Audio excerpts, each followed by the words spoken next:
Morning, church. It's great to be able to share some encouragement with you from scripture this morning. Recently been reading a book called Enjoying God. And in the opening chapter of this book, my heart was drawn to the story of Moses talking to God in Exodus 33 verse 15 and 16, which says this.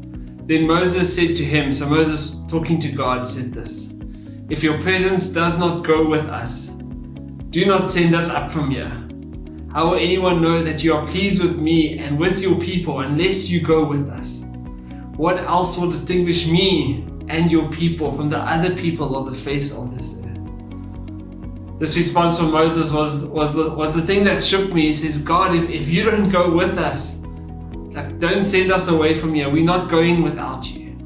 Moses understood the importance of the relationship that he and the nation of Israel had with God.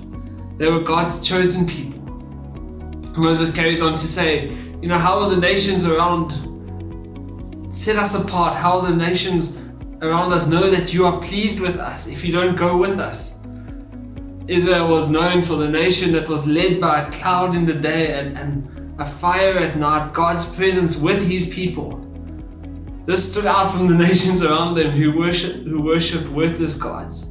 Rather, God was with them, and this stood out to those around them.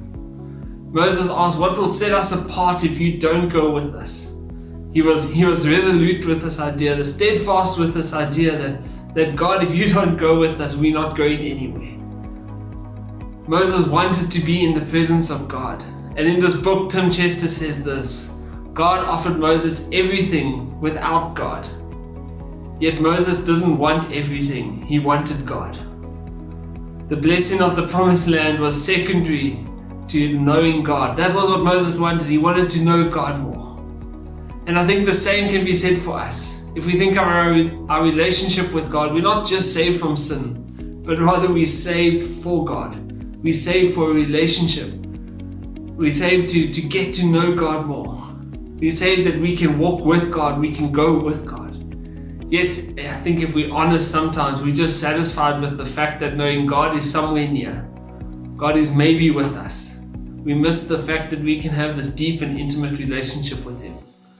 Our relationship is not just something that we need to learn more about God, or it's not just a good way of living, but rather it's a two-way relationship, God with us and us with God. And this is often referred to as communion with God and union with God.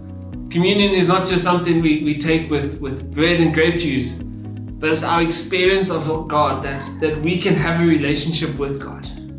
And our union with God is God with us. What an amazing fact that God is with us through Christ.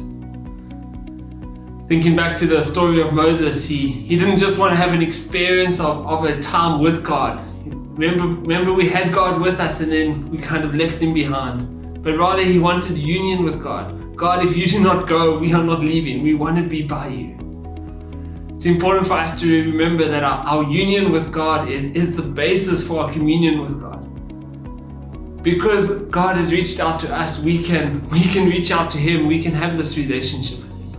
Therefore, church, the encouragement this morning is we do not need to walk alone. Let us walk in union with God. God is with us. Therefore, we can experience Him. We can have a relationship with Him. We can dwell in Him. We can live and move and have our being in Him. Let's use this time to draw together to our source of strength. Let us hold fast to this relationship we have with Jesus. Church, I'm looking forward to being able to see you all soon.